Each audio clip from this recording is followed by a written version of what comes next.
South Korean households tightened their budgets by an historic amount last year. On average, they had 30% of their incomes left over at the end of each month. Not only were they padding their rainy day funds just in case, the virus restrictions meant consumers had fewer opportunities to spend anyway. Kim Sung-min reports. Due to the pandemic, South Korean households spent far less of their income than any other year in recorded history in 2020. This is according to reports released by Statistics Korea.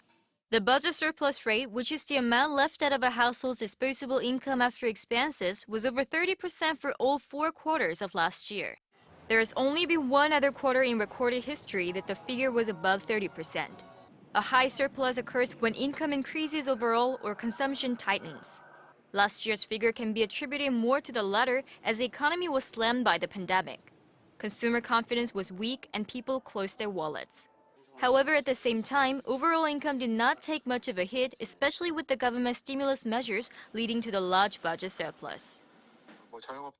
Small businesses and in-person services were hit hard, but that wasn't necessarily the case for other areas. That plus the reduced consumption led to the higher surplus.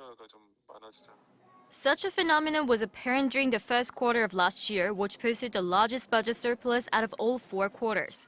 While the average household's monthly income was up 3.7% to around $4,700, spending decreased almost 5% to some $3,500.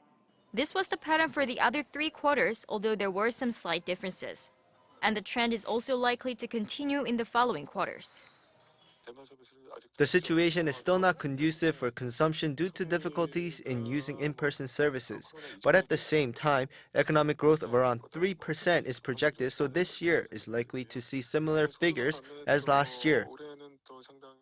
Some experts say that the suppressed desire for consumption could eventually turn into what they describe as revenge spending, leading to a surge in consumption when the economy finally rebounds.